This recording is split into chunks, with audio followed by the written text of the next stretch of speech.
Hola amigos, un saludo muy cordial y sean todos bienvenidos a un nuevo programa de la Sociedad Colombiana de Apiterapia, hoy con el Voz a Voz número 20 y nos acompaña el doctor Juan David Guarín, quien es parte del equipo médico de la Sociedad Colombiana de Apiterapia. Hoy nos hablará de un tema también muy importante, de uno de los motivos de consulta también más frecuentes que tenemos en la Sociedad Colombiana de Apiterapia, que es la fibromialgia y qué manejo se le puede dar con la apiterapia. Un saludo muy cordial para usted y bienvenido, doctor Juan David. Buenas tardes, David. Muchas gracias. Buenas tardes para todos. Bueno, doctor, yo quisiera comenzar como lo hacemos con las demás voz a voz y es este tema porque es importante. Bueno, David, la importancia de este tema radica en que es la segunda enfermedad reumática, o sea que afecta al sistema locomotor más frecuente que hay. Adicionalmente a esto, pues es una enfermedad que tiende a ser un poco desconocida, de difícil diagnóstico y asimismo difícil manejo. Entonces las personas cuando tienen la sospecha de la misma no saben muy bien cómo si realmente la tienen o no y qué opciones tienen para tratarse y para mejorar su calidad de vida. Así es. Doctor, ¿y esta enfermedad por qué es, digamos, de difícil diagnóstico? ¿Por qué es tan compleja? Principalmente porque no hay un estudio o un examen específico que me dé el diagnóstico, sino que es principalmente por clínica.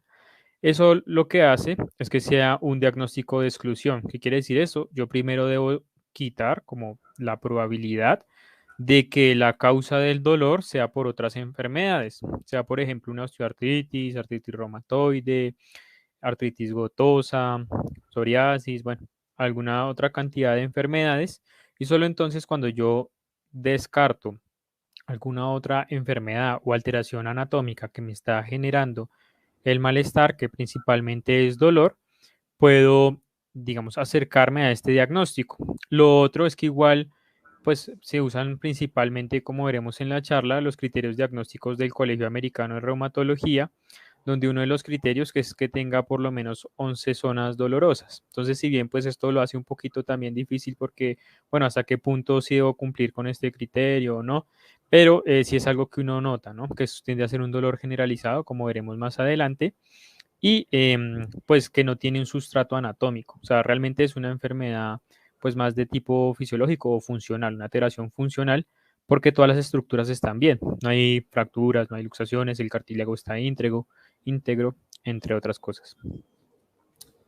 Así es. Bueno, saludamos, doctor, en este momento a las personas que ya nos están acompañando y también a las que se están conectando en este mismo instante para escuchar la charla de hoy. Muchas de ellas seguramente tienen esta enfermedad, así que pues va a ser una charla que les va a transmitir información muy valiosa, que les va a dar elementos de juicio para saber cómo tratar adecuadamente esta enfermedad que definitivamente pues altera y afecta bastante la calidad de vida del paciente que la padece. Bueno, recuerden también que nos pueden enviar sus preguntas, le pueden enviar las preguntas directamente al doctor Juan David al finalizar la charla para que él nos ayude a responderlas en vivo y en directo y lo pueden hacer si nos están viendo desde el canal de YouTube a través del chat o si nos están viendo a través de nuestra página de Facebook, a través de los comentarios. El doctor Juan David, con toda seguridad, una vez finalice la charla, va a resolver esas dudas. También pueden enviarnos sus saludos, siempre nos gusta saludarlos acá en vivo y en directo. Por ejemplo, saludamos a María del Pilar Goyeneche, que nos está viendo desde nuestro Ujú. canal de YouTube y le envía sus saludos al doctor Juan David. También saludamos a Adoración Guancha, saludamos a Luzma Arias también, que nos está viendo desde nuestro canal de YouTube. Este definitivamente es un tema supremamente interesante para muchas personas, entre otras cosas, porque es una enfermedad que es frecuente. Otra de las preguntas que nos hacen, doctor, es ¿por qué afecta más a las mujeres que a los hombres esta enfermedad? Bueno, realmente la enfermedad también tiene un componente emocional muy grande y también está relacionado con de pronto experiencias traumáticas. Digamos que, pues si bien las mujeres a veces tienen un poco más de sensibilidad, de pronto son un poquito más energéticas, los hombres tendemos a ser un poco más mecánicos, entonces eso también les predispone un poquito a este tipo de enfermedad. Lo otro es que igual en las mujeres muchas veces las afecta el dolor crónico y cuando el dolor se cronifica, algunas estructuras o el funcionamiento del sistema nervioso se afecta, haciendo que señales que generalmente no me deberían causar mayor dolor o que no me deberían causar dolor en absoluto, como por ejemplo presión o un tacto de pronto muy leve, se interprete como dolor. Entonces también lo que las predispone principalmente a padecer este tipo de enfermedades. Definitivamente hay enfermedades que afectan más o a hombres o a mujeres y en este caso la fibromialgia pues se ha visto que es una enfermedad que afecta más a mujeres. Bueno, también saludamos a Sheila Marcano, un saludo muy especial para ti Sheila. Saludamos a Eleonora Jiménez, también a Feliz Feliz, y también a Cecilia Padilla que nos está viendo desde Barranquilla. Un saludo muy especial para ti, Cecilia. Bueno, doctor, hay algunas, digamos, intervenciones no farmacológicas bastante útiles en este tipo de condiciones, ¿no? Y también, digamos, hábitos y cosas dentro del estilo de vida que un paciente con fibromialgia puede aplicar y puede ayudarle a mejorar los síntomas de esta enfermedad. Uno de estos hábitos es el ejercicio. ¿Realmente qué tan útil es el ejercicio y la actividad física en beneficio de esta enfermedad? Así es, David, pero realmente, como acaba de mencionar y que veremos en la charla, hay tanto medidas farmacológicas como no farmacológicas. Farmacológicas, pues es el uso de medicamentos. Y en esta enfermedad se ha visto que principalmente tiene beneficio las medidas no farmacológicas, o sea, cambios en estilo de vida principalmente. De hecho, los medicamentos logran modificar un poco los síntomas, controlarlos, pero lo que realmente mejora la calidad de vida es justamente las medidas no farmacológicas, entre las que destacan el ejercicio y principalmente el ejercicio cardiovascular. Si bien el ejercicio de tonificación o de fuerza también tiene un papel importante, lo que reflejan los estudios y pues la evolución clínica de las personas es que los ejercicios cardiovasculares principalmente o aeróbicos, como caminar, trotar, nadar, montar en bicicleta, pues son los que me generan un mayor impacto, una mayor mejoría en cuanto a los síntomas. Eso y otro, por ejemplo, que va muy de la mano pues a raíz de la enfermedad, que es la terapia cognitiva, o sea, la psicoterapia, asistir al psicólogo, porque también como veremos más adelante, pues esta enfermedad tiene un componente emocional muy grande y ayudarnos a explorar esa parte emocional que de pronto pueda estar afectada, también me puede ayudar a disminuir los síntomas. Muchas gracias, doctor. Saludamos también a Marta Lucía Gómez. Y bueno, como siempre les solicitamos, nos ayudan muchísimo dándole like a este video, compartiéndolo y sobre todo suscribiéndose a nuestro canal de YouTube, porque eso aumenta nuestro alcance y nos permite que más personas puedan ver este contenido y que seguramente pues les pueda ayudar porque pueden tener esta enfermedad. Tenemos muchas personas que ven este video, pero solamente un pequeño porcentaje de esas personas se suscribe a nuestro canal. Sería espectacular que muchas más de esas personas que nos están viendo se suscribieran, porque eso, como les comento, nos ayuda muchísimo a mejorar nuestro alcance. Es una colaboración especial. Bueno, doctor, ¿qué tiene que ver? Ya vamos a comenzar en unos contados segundos, ya casi tenemos el número suficiente de personas para comenzar.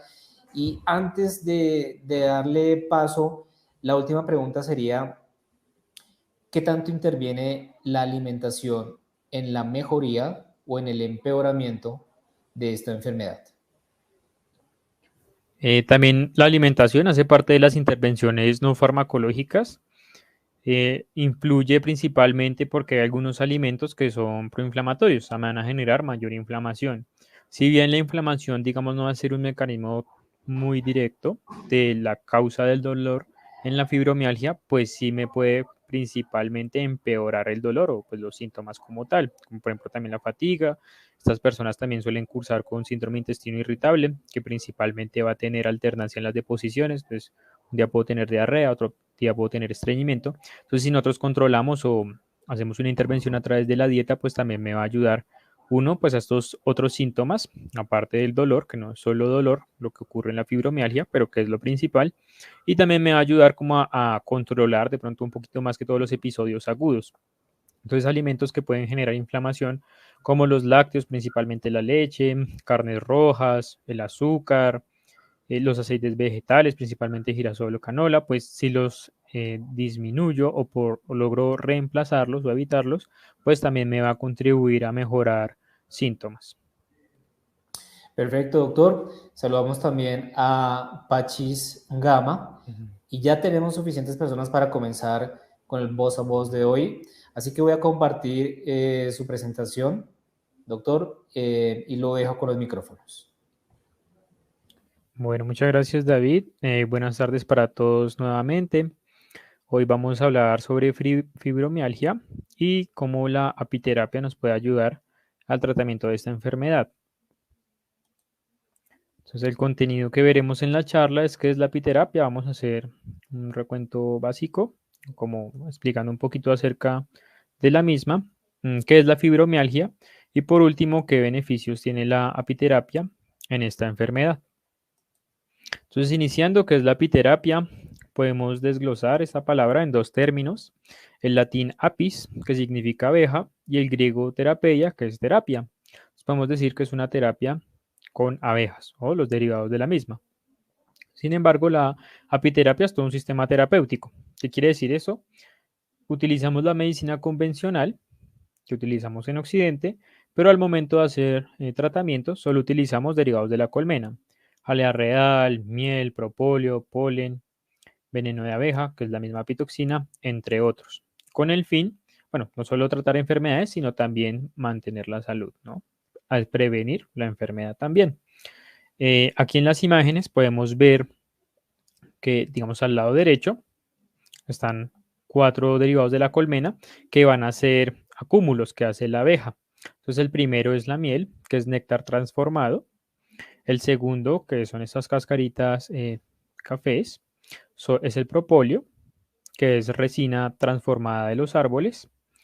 Debajo del propóleo vemos unos granulitos que en este caso son amarillos y blancos, que es el polen, pero que pueden cambiar a veces también de color y pueden ser un poco más oscuros como marrones, que corresponde al gameto secundario, al gameto, perdón, masculino de las plantas, que es básicamente como si fuera el esperma. El polen es el esperma de las plantas, que también es un acúmulo de la abeja.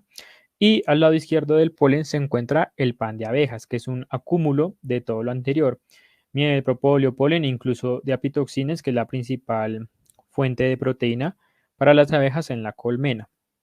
Al lado izquierdo ya vemos 3 derivados que son secreciones de la abeja. La primera, que está en la celdita, que es de color blanco, que vemos de hecho una larvita ahí pequeña, es la jalea real, que recibe su nombre principalmente porque es solo la abeja reina y las larvas son las que consumen este alimento. A la derecha de esta tenemos una abejita allí con un vial, que es la apitoxina, el veneno de abejas, que pues se desarrolló para proteger la colmena, ¿no? Principalmente. Y por último, estos casquitos amarillos es la cera, que principalmente se utiliza más con fines cosméticos, como tal en la parte de la medicina, con lo que hacen es reforzar y formar todo el panal. La apiterapia realmente se podría decir que es casi tan antigua como el ser humano, ya que inicialmente pues nuestros antepasados y pues bueno, sabemos que distintas historias sigan buscando la miel más como un alimento, pero pues que tiene distintas propiedades medicinales, de hecho muy estudiada, y ya a lo largo de la historia, principalmente el veneno, que es lo que más ha traído la atención, ha tenido estudios, por ejemplo, a mediados de 1800, Philipp Terk, un médico austriaco, si no estoy mal, él tenía artritis gotosa, algún día pasa por un campo, lo pican un montón de abejas y pues al momento claramente le estaba súper adolorido, pero ya después mejora el dolor y se da cuenta que toda su artritis mejora. Entonces, a partir de este momento es que él empieza a estudiar y pues digamos que ya mm, propiamente con el método científico se empieza a estudiar los efectos del veneno de la abeja, pero también de los otros derivados de la colmena, como el propóleo, la miel, entre otros. Entonces, la apiterapia es un sistema terapéutico que utiliza los derivados de la colmena para prevenir y tratar enfermedades. Bueno, vamos a pasar al segundo punto, que es sobre la enfermedad, que es la fibromialgia. Entonces, podemos desglosar la palabra en tres términos. El primero es del término en latín fibro, que significa el tejido fibroso o conectivo. Este tejido lo que hace es conectar otros tejidos. Por ejemplo, los músculos con el hueso o entre ambos músculos, entre otros. El término del griego mio, que significa músculos, y el término griego algia, que es dolor. Entonces se puede decir que es un dolor tanto en el tejido fibroso como en los músculos. Entre los síntomas, el principal es el dolor generalizado, pero que no tiene un sustrato anatómico. O sea, como tal, no sabemos por qué está doliendo. Por ejemplo, duelen las rodillas, duelen los codos, pero al tomar una radiografía, el hueso está bien. Al tomar, por ejemplo, una resonancia magnética, los tendones, ligamentos, el cartílago está bien, no hay ningún tipo de alteración, pero la persona tiene mucho dolor. Y de hecho, aquí en la imagen, donde vemos esos punticos resaltados, son puntos sensibles o puntos gatillos, son puntos de mucho dolor que de hecho solo con la presión o tocar levemente, pues me va a generar un dolor pues bien agudo, bien fuerte, muy intenso. Este dolor generalizado, o sea, que es básicamente en todo el cuerpo, se siente un poco más tanto superficial como profundo, siendo, digamos, referido más como un dolor profundo sin llegar al hueso, precisamente en todas las capas musculares, como si fuera un dolor principalmente como si ardiera, quemara. Hay algunas personas que lo describen también como un peso que es constante, o sea, duele todo el tiempo. Hay personas que cuando consultan dicen, bueno, ¿usted por qué viene? A mí me duele todo, básicamente, o sea, como me duele todo y todo el tiempo. Eso pues es un síntoma muy característico de fibromialgia. Lo otro es que igual, a pesar de que tengan el dolor constante, va a haber momentos donde el dolor se va a agudizar, ya sea porque hagan una actividad física excesiva, situaciones de estrés que también me van a aumentar el dolor y también pues esto está relacionado con cambios en el sueño, principalmente insomnio, donde por ejemplo si la persona no duerme bien, el dolor durante el día pues va a ser mayor. Y esto va a generar un círculo vicioso. ¿Por qué? Porque el dolor tampoco me va a dejar descansar. Entonces, por el dolor no va a poder dormir, pero al no dormir bien, pues me va a aumentar aún más el dolor. Se vuelve un ciclo repetitivo. Bueno, como mencioné, los puntos sensibles o puntos gatillo, algunos de estos son los que vemos en la imagen, que son puntos muy dolorosos a la presión leve o incluso al tocar. Esto también se debe a que el cerebro, de pronto lo veremos más adelante, se acostumbra, digamos que, a mandar señales de dolor muy amplificadas. Entonces va a haber momentos donde señales o estímulos que no me deben causar dolor lo van a generar. Por ejemplo, si yo me rozo la mano o me hago una presión en la mano, yo debería sentir presión o que me estoy tocando la mano. Una persona con fibromialgia puede sentir físico dolor cuando yo me presiono. Lo que yo sintiera presión, la persona con fibromialgia va a sentir dolor. Eso también hace que la enfermedad tienda a ser muy incapacitante. Adicionalmente, va a cursar con fatiga. La persona va a sentir un gran cansancio, dificultad para hacer sus actividades. Como mencioné, va a tener problemas del sueño, principalmente pues insomnio, ya sea tanto que no me puedo dormir o me despierto varias veces de conciliación o despertar frecuente, principalmente por el dolor. Y asimismo estos problemas de sueño pues me pueden aumentar aún más la percepción del dolor. Esta enfermedad está muy relacionada con problemas emocionales, tanto por el dolor, porque pues claro, todo el mundo todo el tiempo con dolor, pues eso afecta a cualquiera, va a generar, puede generar depresión, cambios de humor, principalmente irritabilidad, pues si todo el tiempo tengo dolor, pues cualquier cosa me va a poner bravo básicamente, y ansiedad. Es importante mencionar, igualmente lo veremos más adelante, que su aparición también se ve, digamos que aumentado el riesgo de la misma ante situaciones estresantes o situaciones traumáticas que pudo haber tenido la persona a lo largo de su vida. También suelen tener parestesias, que es la sensación de hormigueo, cuando por ejemplo, cuando uno dice se me duerme la mano, el dedo, etcétera, es eso, es una parestesia, una sensación de hormigueo. Por lo general, se dan manos y pies en lo que se llama en guante y calcetín, que es básicamente como de las manos hasta las muñecas, como si tuviera un guante, y en los pies más o menos hasta los tobillos, como si tuviera un calcetín, ¿no? Unas medias, que también me va a dificultar pues las actividades diarias, tanto pues el uso de las manos en mi actividad cotidiana, por ejemplo, al digitar, cortar, etcétera, como también en la marcha, por ejemplo, en los pies. El dolor pues claramente me va a dificultar concentrarme. Si pues uno no está atento en las cosas que hace, pues también va a generar mala memoria. Esta mala memoria no es tanto por una afectación, digamos, en sistema nervioso relacionado con los centros de memoria o el proceso neurológico detrás de esta, sino es más relacionado con la falta de atención, precisamente porque el dolor y pues los demás síntomas me van a dificultar pues prestar atención en las cosas que estoy realizando.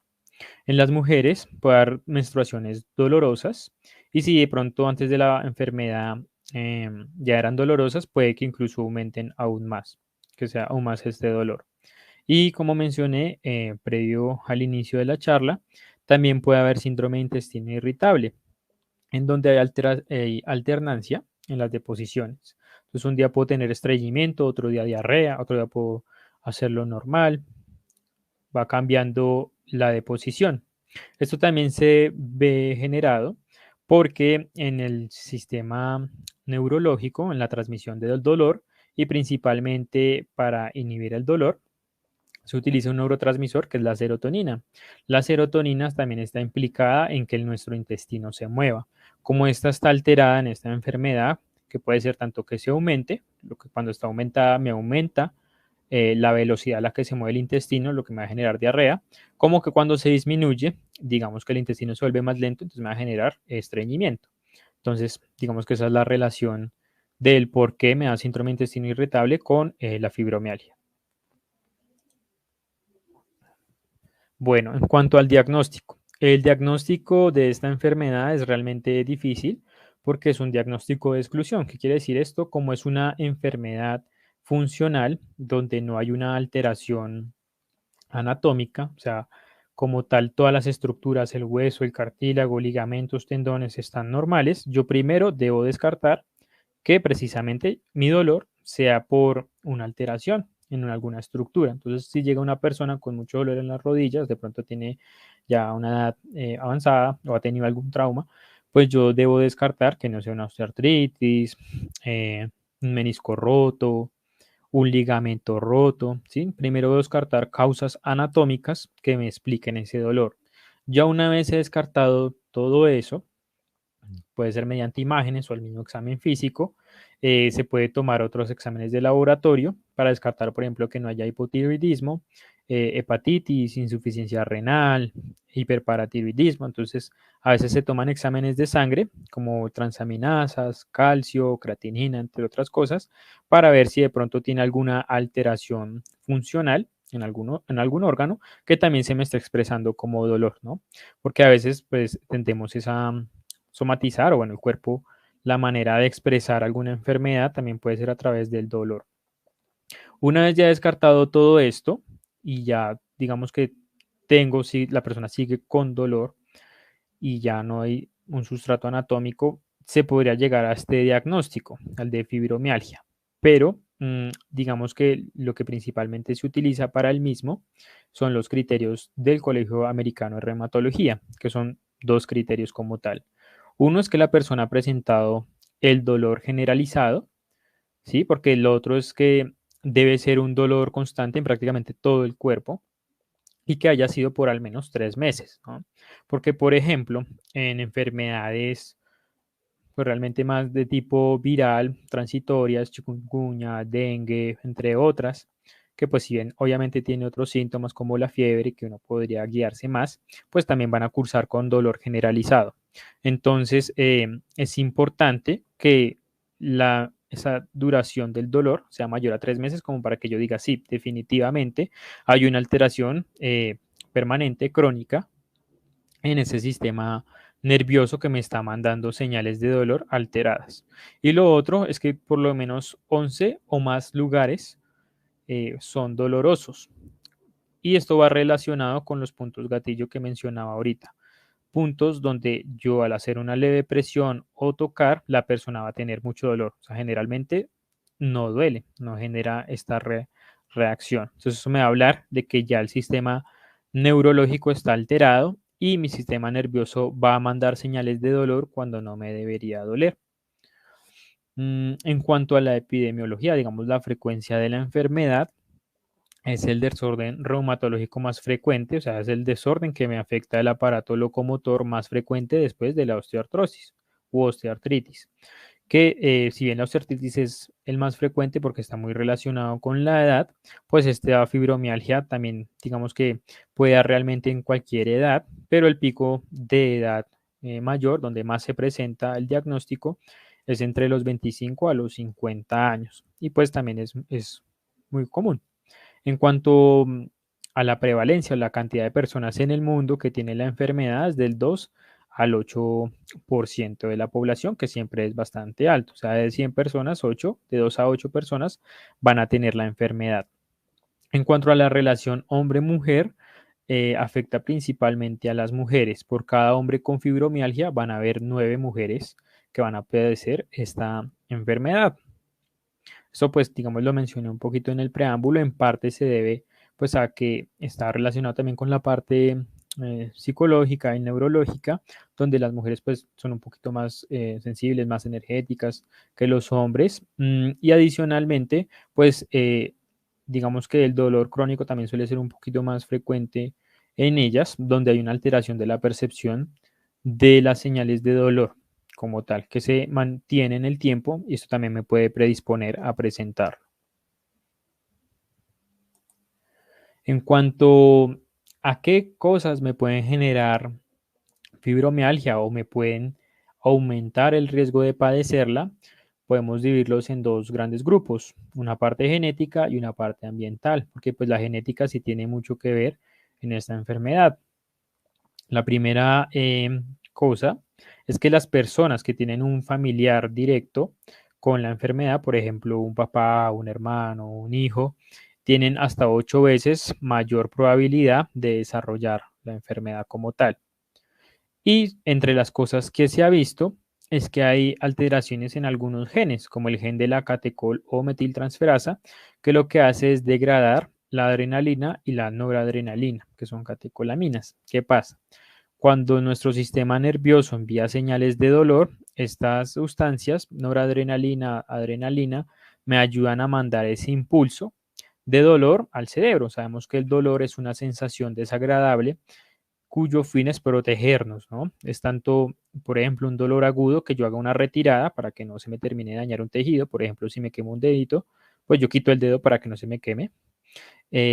Como también avisar, ¿no? De pronto me está doliendo el estómago, no sé qué comí, de pronto como una alerta, bueno, tengo que hacer algo, ¿sí? Pero digamos que esa señal debe ser transitoria o cuando ya se quita el estímulo debe apagarse. Cuando hay alteraciones en este gen, por ejemplo, esa señal queda ahí encendida. Es como si yo tuviera un timbre donde yo solo debo presionarlo cuando algo malo pasa, pero yo en vez de dejar de presionarlo, todo el tiempo lo estoy presionando por cualquier cosa. Entonces, pues me va a afectar severamente y pues me va a desencadenar esta enfermedad.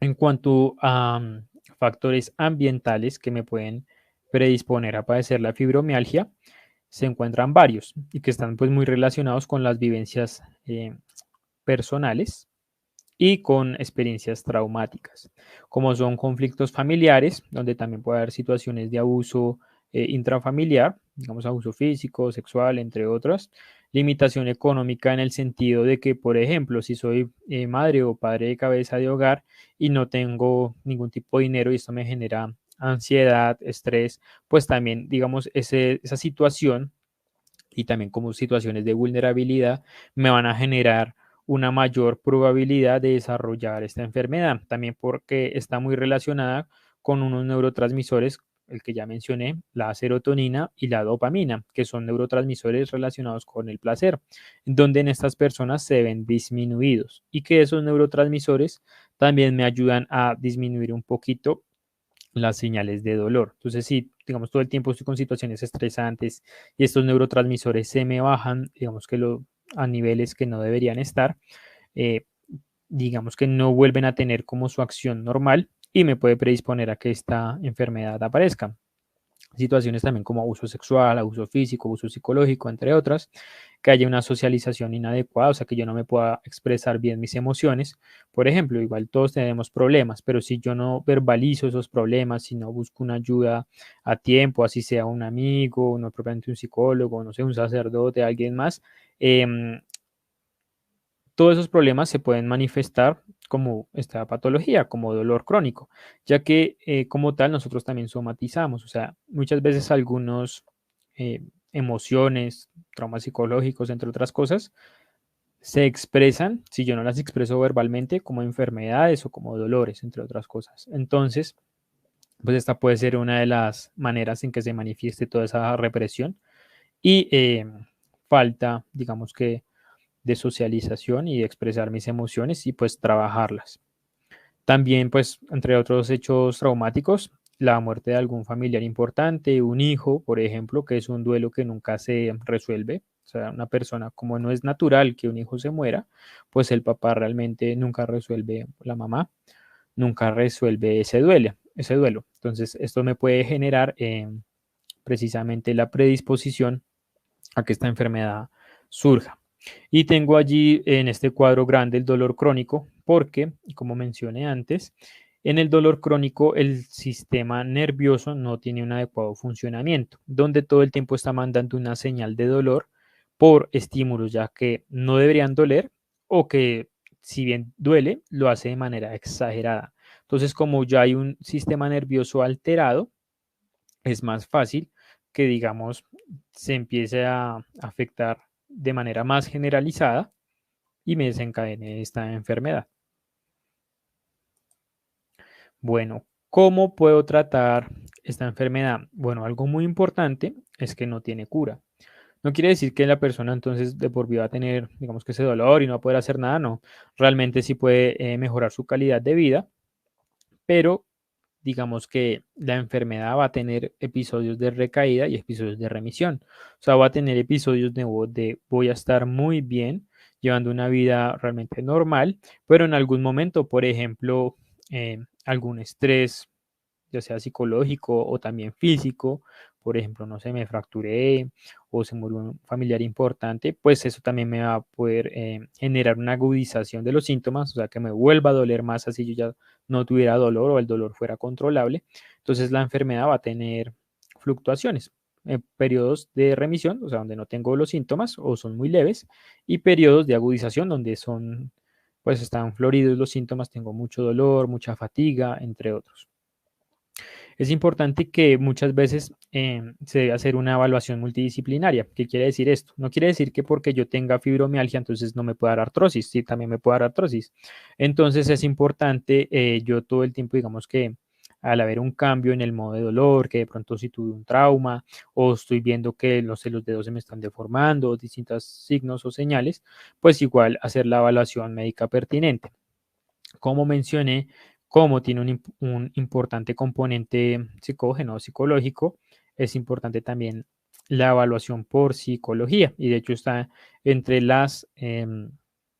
entre los mecanismos o herramientas terapéuticas para trabajar esta enfermedad, que es precisamente la terapia conductual o pues como tal la psicoterapia. El tratamiento se va a enfocar en disminuir el dolor, que es el síntoma principal, mejorar el sueño, porque pues se va a ver afectado no solo por el dolor, sino que también me va a empeorar precisamente el dolor, restaurar el estado físico, ya que pues las personas van a tener mucha fatiga, van a tener dificultad en hacer sus actividades, es una enfermedad muy incapacitante, entonces pues que puedan hacer sus actividades cotidianas con normalidad, su estado emocional y mental, ya que pues va a haber depresión, irritabilidad, ansiedad, disminución en la concentración, puede haber fallas de memoria por lo mismo. Entonces, la idea es trabajar todos esos aspectos para que finalmente mejore la calidad de vida. Hay dos mecanismos o digamos que dos rutas para tratar la enfermedad. Una es farmacológica, que es medicamentos, y otra no farmacológica, que son cambios en estilo de vida u otros tratamientos que no incluyen medicamentos.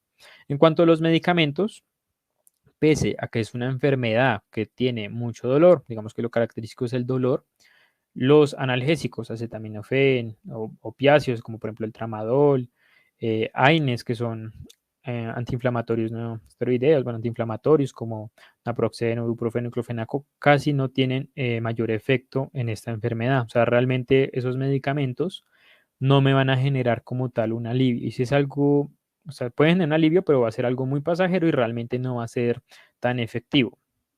Por el contrario, los medicamentos que más efecto tienen, que se ha visto que mejoran la enfermedad, son los antidepresivos, tanto los antidepresivos tricíclicos, que son los antidepresivos un poquito más viejitos, que tienen algunas consideraciones porque pueden elevar el colesterol, etcétera, pero que pues se pueden manejar y ayudan de hecho al sueño, y los inhibidores de la recaptación de serotonina, que tienen menos efectos adversos que los tricíclicos, pero que deben saber llevarse, digamos que se tiene que manejar muy de la mano, pues principalmente por psiquiatría o clínica del dolor, porque pues no se puede retirar de manera abrupta o si no, pues me da algunos síntomas. Entonces, como vemos, ahí se denota la importancia de la parte psicológica en la enfermedad, donde ni siquiera los analgésicos o antiinflamatorios tienen como tal un impacto importante, sino los antidepresivos. Y de allí también la importancia del papel de la psicoterapia, psicología, ya sea por psicología o psiquiatría. Hay, digamos, tres cosas muy importantes en cuanto al tratamiento no farmacológico. El primero, se ha visto que las personas cuando tienen conocimiento de su enfermedad, principalmente por la parte mental, mejora mucho, ¿sí? El hecho de yo saber, bueno, ya no tengo artritis reumatoide, bueno, ya no tengo artritis gotosa, ya, bueno, no sé qué tengo, poliomielitis, no, ya no tengo nada de eso, sino que sé que tengo fibromialgia, muchas veces solo el hecho de saber que tiene ya mejora un poco la enfermedad. Lo otro, la terapia conductual, que es la psicología, como he venido mencionando a lo largo de la charla. Y por último, la actividad física. La actividad física, principalmente el ejercicio aeróbico o ejercicio cardiovascular, caminar, trotar, rumba, samba, ciclismo, natación, entre otros, se ha visto que es la actividad que más mejora y de hecho es la intervención que más efecto tiene en mejorar el dolor y todo lo demás, porque pues sabemos que también el ejercicio me va a ayudar, por ejemplo, a aumentar la dopamina, la serotonina, que son neurotransmisores que están disminuidos, entonces también me va a aumentar, por ejemplo, la capacidad de concentración, me va a mejorar el tránsito intestinal, entre otras cosas. Hay también otros métodos no farmacológicos para el tratamiento de la enfermedad, como son la dieta, principalmente disminuir alimentos proinflamatorios o que me puedan generar un mayor dolor, sensación de dolor. Algunas plantas de la familia de las solanáceas, como por ejemplo la papa, el tomate, el ají, entre otros, pues realmente son muchísimas, pueden variar de persona a persona que me pueden aumentar el dolor. Entonces, pues ya queda en cada persona, digamos, mirar eso. También los lácteos, principalmente la leche, la carne roja, los aceites vegetales, principalmente girasol o canola, el azúcar, entre otros alimentos, pues me pueden generar inflamación, que si bien, como vimos, los antiinflamatorios no tienen un efecto, los medicamentos como tan adecuado, en la alimentación, si bien pueda controlar esta inflamación, va a hacer que no se me agudice un poco los síntomas, entonces que no se me intensifique el dolor, por decirlo de alguna manera. Y bueno, y también la acupuntura. La acupuntura se ha visto que tiene un gran efecto en esta enfermedad porque me ayuda a manejar el dolor, digamos que localmente, las zonas, por ejemplo, los puntos sensibles, como el dolor es principalmente tejido conectivo y tejido muscular, también me ayuda, digamos que a liberar esas fibras que puedan estar contraídas, ayudándome también al dolor. Y la acupuntura también tiene efecto a nivel central, me aumenta los niveles de serotonina y dopamina, me activa unos analgésicos que tenemos en el cuerpo, como las endorfinas, encefalinas, entre otras cosas, que son las que, por ejemplo, cuando yo me golpeo, me fracturo, me pasa alguna cosa así, uno al comienzo no siente nada, en parte también es por esos analgésicos que tenemos dentro del cuerpo. Entonces también la acupuntura me ayuda a liberar estas propiedades, estos químicos. Eso sería básicamente, digamos que desde la parte, a grandes rasgos, de la parte occidental, pues el tratamiento de la fibromialgia. Entonces, antes de continuar a la parte central de la charla, les recordamos que nos pueden apoyar dándonos me gusta al video, suscribiéndose al canal, activando las notificaciones y compartiéndolo también. Muchas gracias. Bueno, entonces ya pasando a la parte central de la charla, vamos a hablar sobre los beneficios de la apiterapia en la fibromialgia.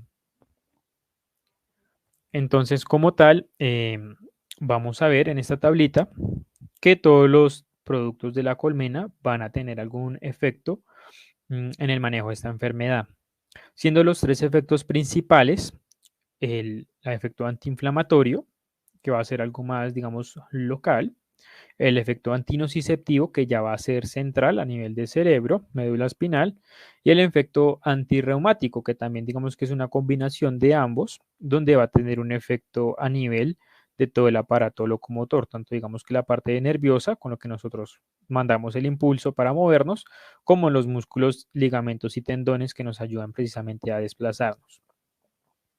En la parte superior, la primera fila, vemos los distintos productos de la colmena, la miel, el propóleo, el polen, el pan de abejas, la jalea real o el apilarnil realmente casi no se utiliza, pero es una jalea hecha a partir de las larvas de las abejitas y el veneno de abeja. Algo muy interesante es que realmente prácticamente todos los productos derivados de la colmena van a tener estos tres efectos, lo cual me va a ayudar muchísimo al control de la enfermedad.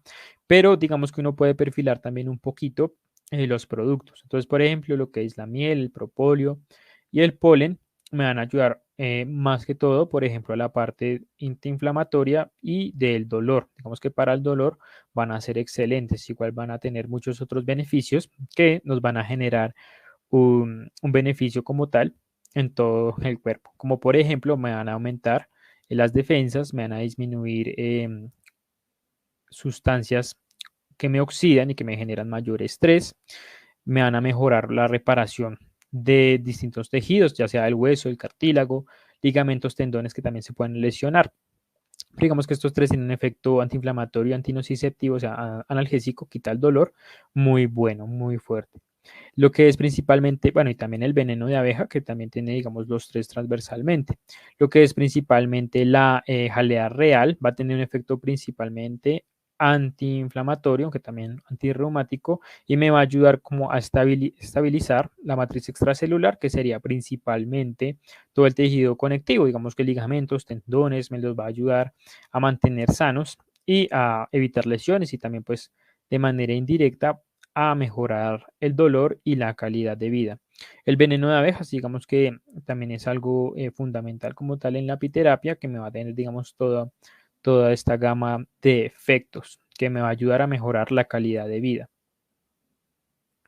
Entonces, en estos tres mecanismos, ¿cómo me van a afectar en la mejoría de la fibromialgia?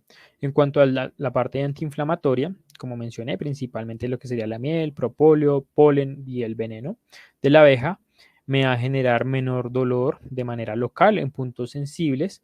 Y algo importante que de pronto no había mencionado es que me va a mejorar la movilidad, ya que inicialmente, pues como va a tener tanto dolor, va a generar fatiga, la persona también puede tener dificultad en hacer sus actividades diarias, ¿no?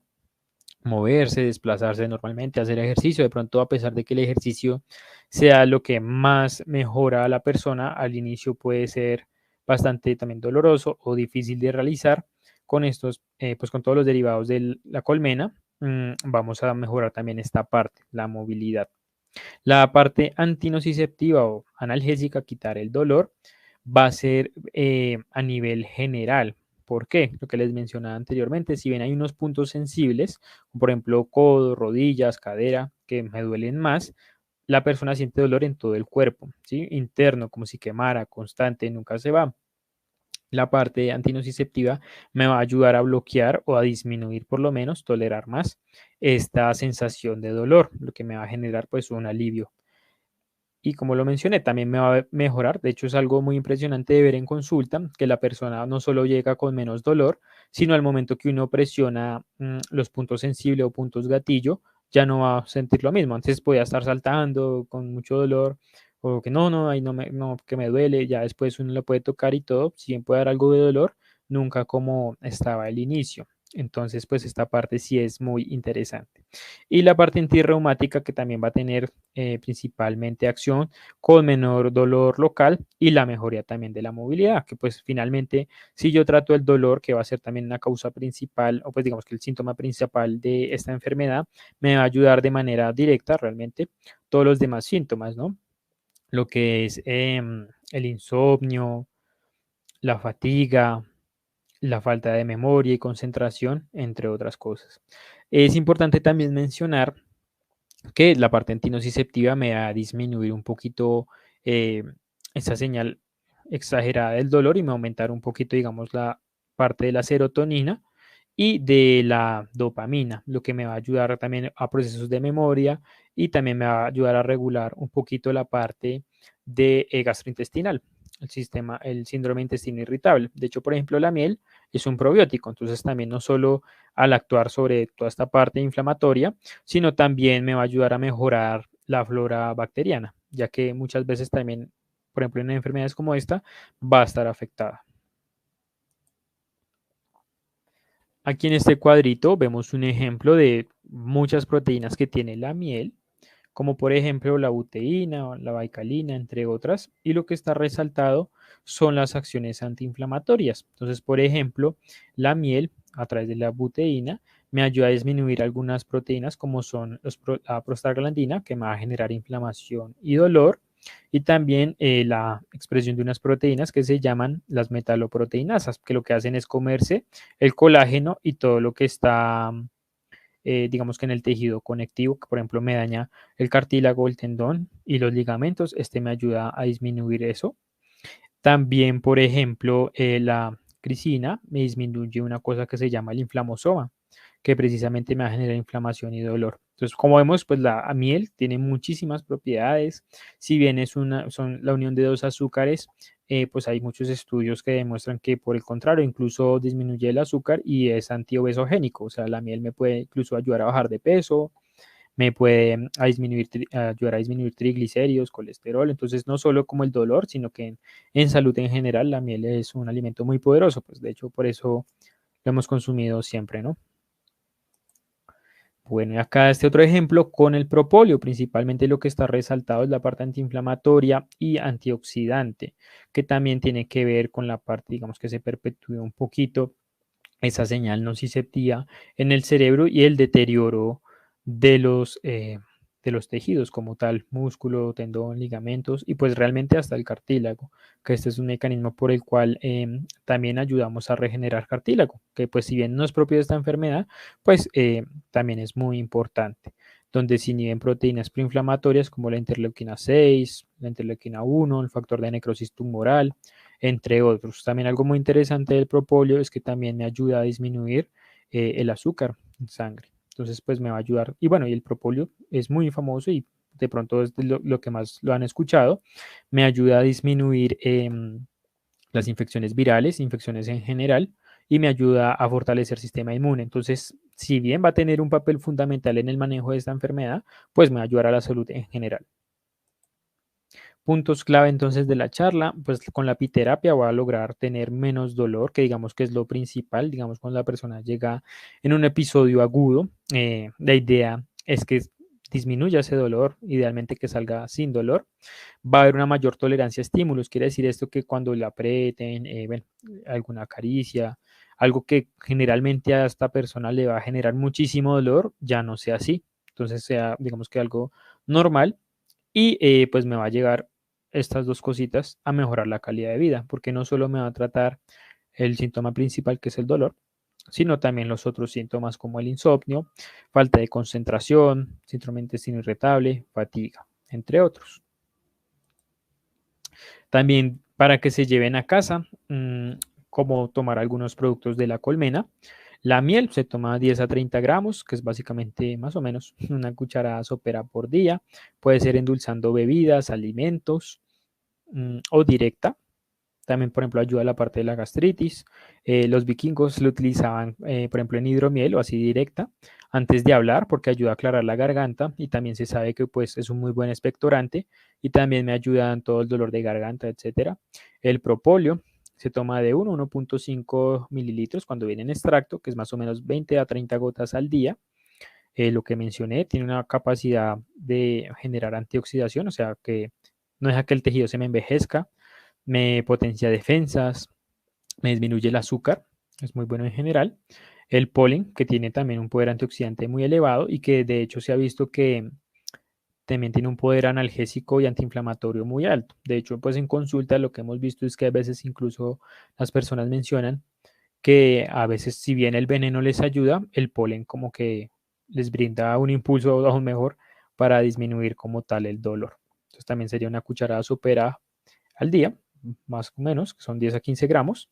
Puede ser también en comida, bebida, directo, o pues también no solo la cucharada así directo, sino también repartida en el día. Esa es la bibliografía y esta fue la charla como tal. Recuerden que nos pueden seguir en redes y pues abrimos como tal el espacio de preguntas. Perfecto, doctor, muchísimas gracias. Y en este momento ya nos pueden, por favor, escribir todas las preguntas que tengan relacionadas con este tema. Lo pueden hacer a través del chat en nuestro canal de YouTube o a través de los comentarios en nuestra página de Facebook. Bueno, doctor, una de las preguntas que nos hacen en este momento es cómo manejar una crisis de dolor. En algunos casos, los pacientes con fibromialgia presentan crisis de dolor. ¿Cuál es el procedimiento en esos casos para darle manejo? Bueno, pues realmente lo que pueden hacer es medidas físicas, por ejemplo, calor, frío, cada 15 minutos. También utilizar, por ejemplo, el gel de apitoxina que me ayuda a quitar el dolor casi de manera inmediata porque tiene una concentración de veneno bastante alta. El polen también me genera un alivio casi que de inmediato y digamos que apoyados en otros productos, por ejemplo, pomadas o geles de marihuana, coca, caléndula también me ayudan a desinflamar. Sería eso principalmente. Ya de pronto de manera sistémica, pues ser de pronto mirar también qué cosas me están desencadenando el dolor. Por ejemplo, como lo mencioné en la charla, a veces algunos cambios dietéticos, por ejemplo, algunos alimentos me van a generar ese dolor agudo. Entonces también es importante no solo tratar el episodio, sino mirar qué lo desencadenó.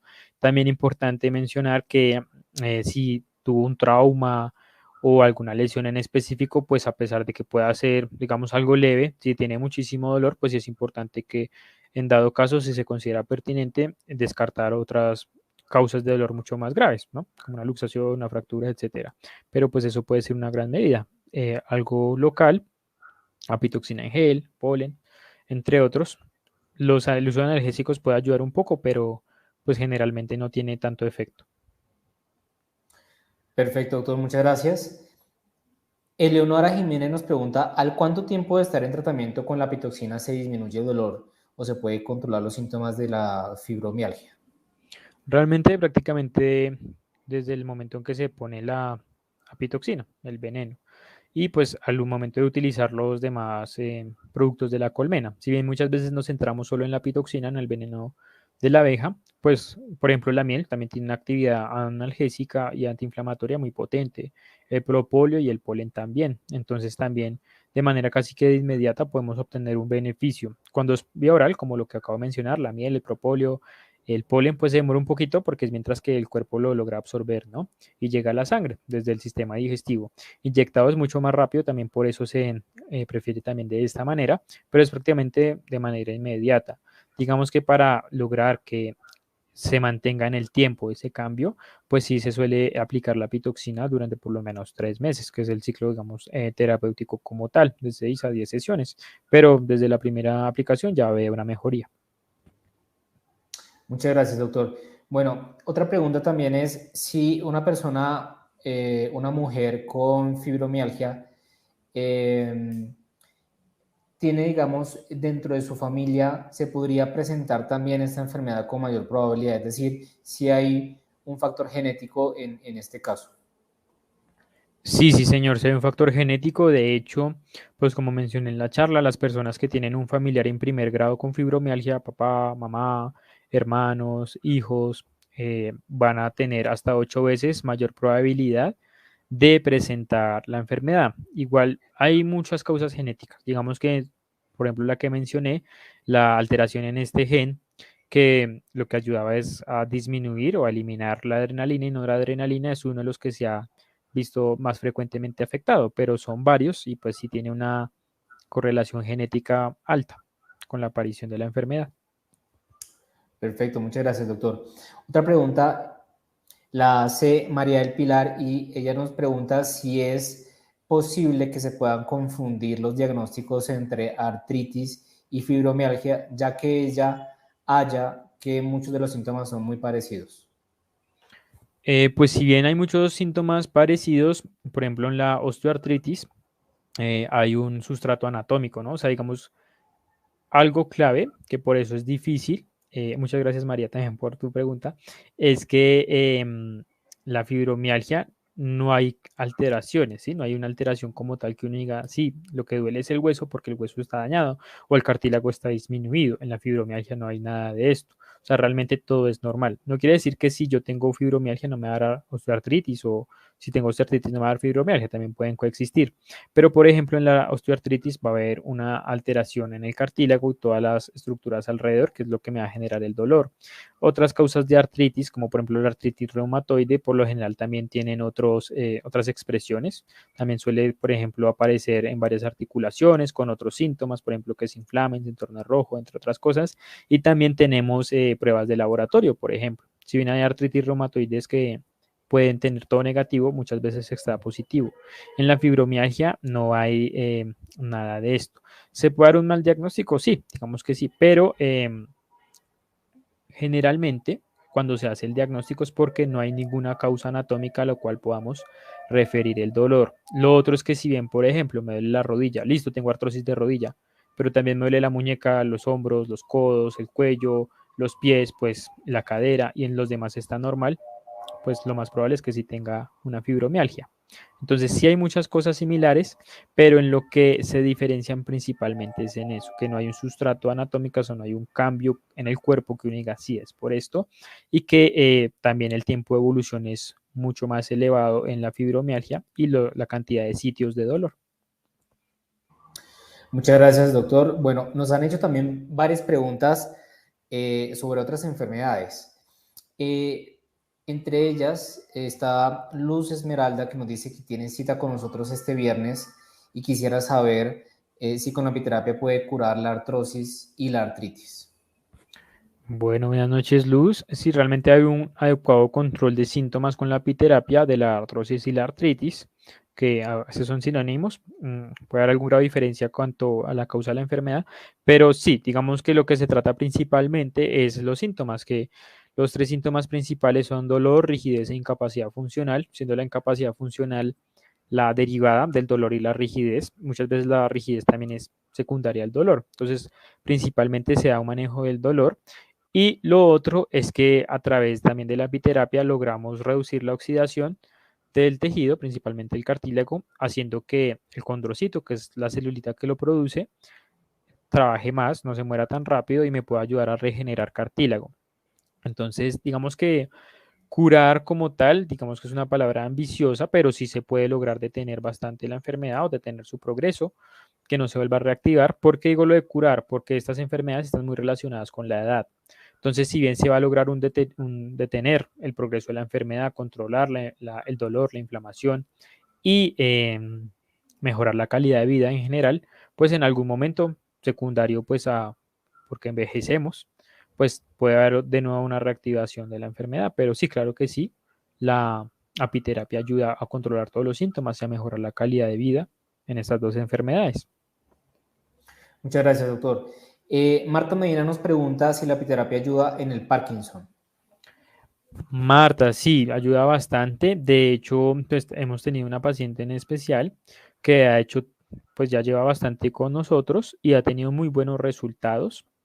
Claro que esto va de un manejo digamos que integral, ¿no? También cambios en hábitos alimenticios, actividad física, pero sí ayuda bastante, no solo por ejemplo, la rigidez y el dolor, que suele también algo característico del Parkinson, sino que también me ayuda a aumentar, por ejemplo, un poquito la dopamina y otros neurotransmisores en cerebro que me ayudan a mejorar pues la movilidad y todos los síntomas relacionados. Entonces sí, claro que sí.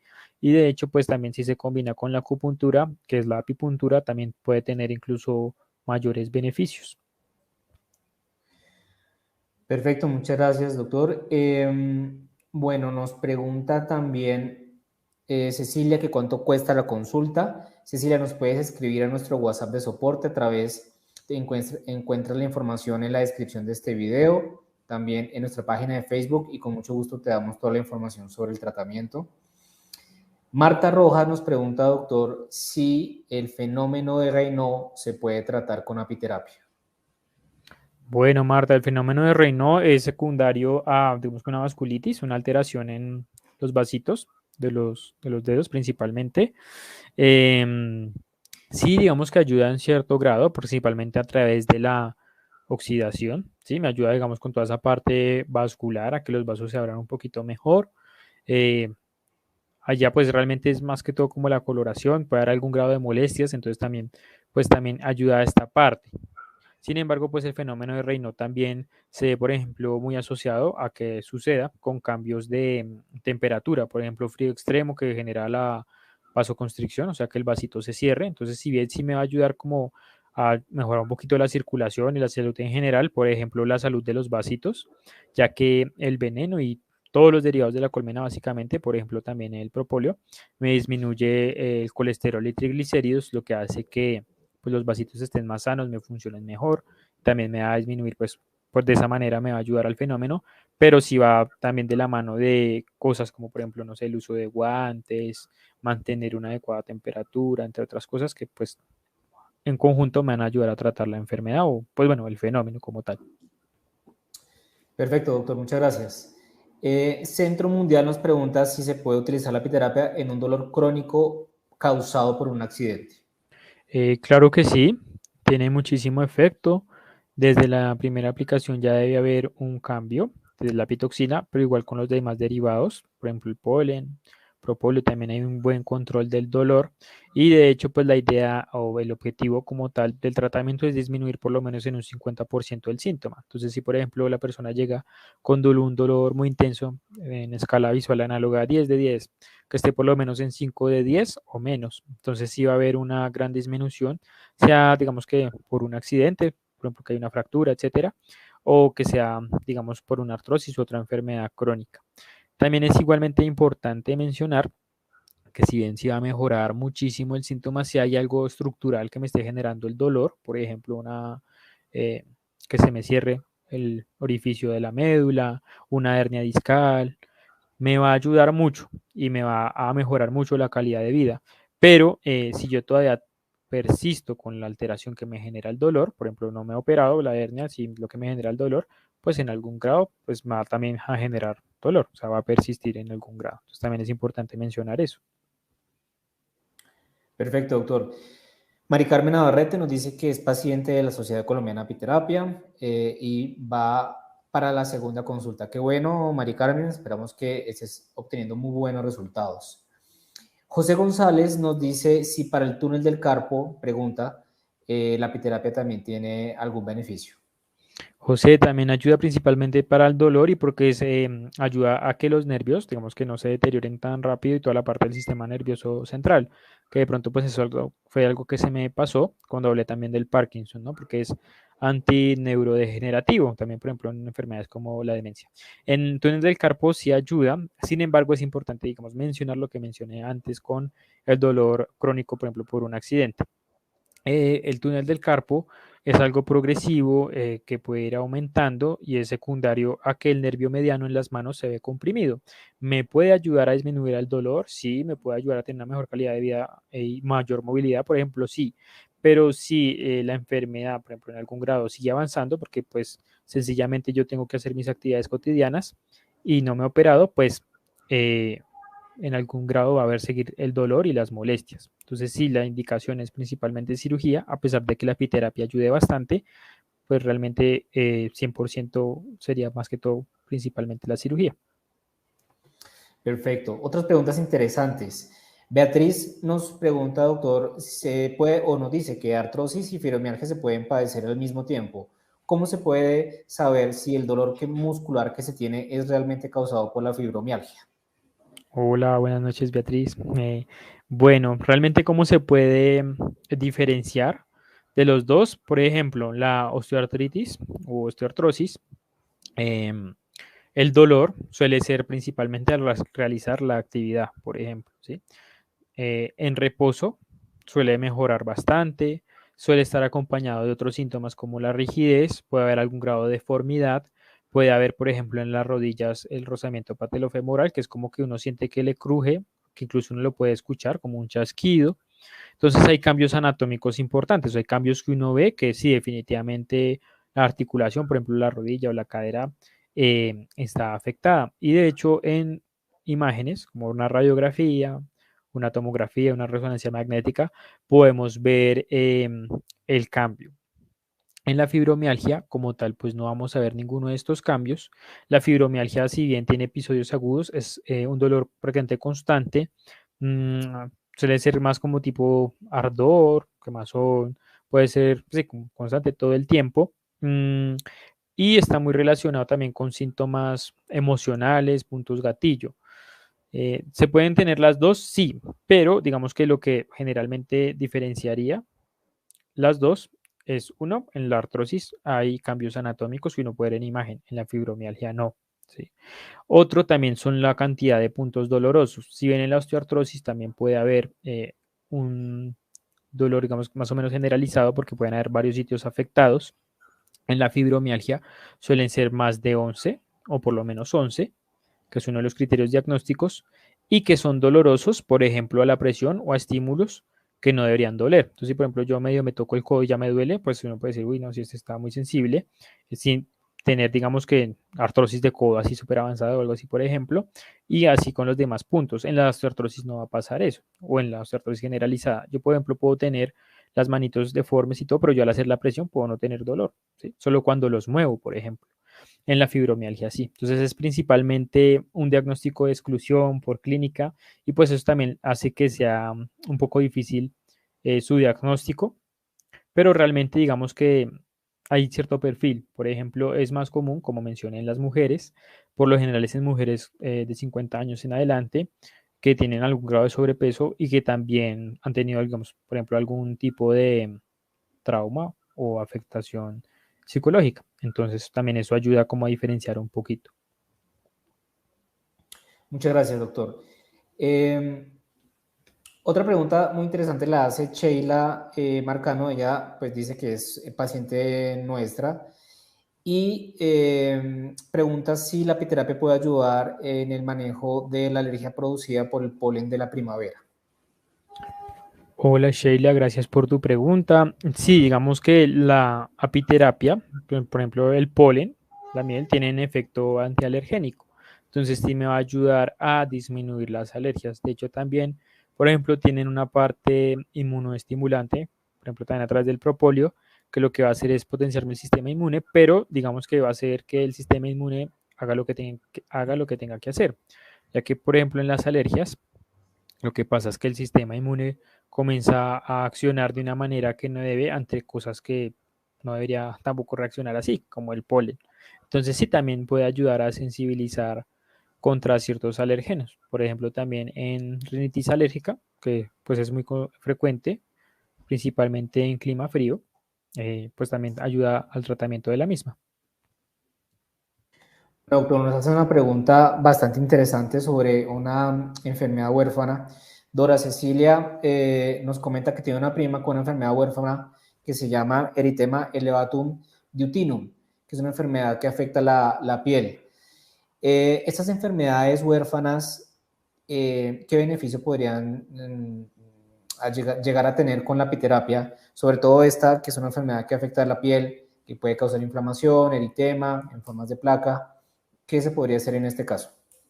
Bueno, realmente con la apiterapia sí habría una mejoría en como tal, porque me ayudaría a controlar principalmente lo que es la inflamación, dolor. De hecho, por ejemplo, también en la parte oxidativa me ayuda a la cicatrización, por ejemplo, cuando hay algún tipo de herida o alteración dermatológica como tal. Si bien en las enfermedades huérfanas también tienen su nombre por la baja frecuencia de las mismas y que muchas veces está asociado a alteraciones genéticas, pues por lo general no hay una cura o si hay un tratamiento como tal, digamos que curativo, suele ser, por ejemplo, el reemplazo enzimático de lo que le falta o darle, digamos, la cosa que el cuerpo no produce. Como tal, la apiterapia, digamos que no sería 100% curativa, pero sí me ayudaría bastante a mejorar la calidad de vida. Y principalmente en piel, pues tiene esas funciones antiinflamatorio, digamos que antianalgésico, antidolor, por decirlo de alguna manera, y me ayuda de hecho con la cicatrización bastante bien. Entonces también, digamos, todas estas lesiones me ayuda bastante. Digamos a manera, no sé, de anécdota puede ser o eh, algo curioso. En la Segunda Guerra Mundial, los rusos, cuando estaban en el frente y no tenían acceso a vendajes ni nada, ellos se colocaban miel porque les ayuda a cicatrizar y pues no había necesidad de limpiar ni nada. De hecho, pues es antimicrobiano, entonces también le evitaba las infecciones. Muchas gracias, doctor. María del Pilar nos cuenta que también vaya para la quinta terapia con la Sociedad Colombiana de Apiterapia. Qué bueno, María del Pilar. También esperamos que estés obteniendo muy buenos resultados con nosotros. Y esa era la última pregunta del día. Muchísimas gracias, doctor Juan David, por esta excelente charla, por haber traído a este Voz a Voz número 20 este tema tan importante que es la fibromialgia. Y esperamos pues que todas las personas que nos acompañaron hayan obtenido de esta charla información valiosa. Muchas gracias también a todos los que estuvieron hoy con nosotros. Muchas gracias por su compañía y esperamos vernos en un próximo programa de la Sociedad Colombiana de Apiterapia hablando de otro tema de interés sobre salud y calidad de vida. Muchísimas gracias a todos.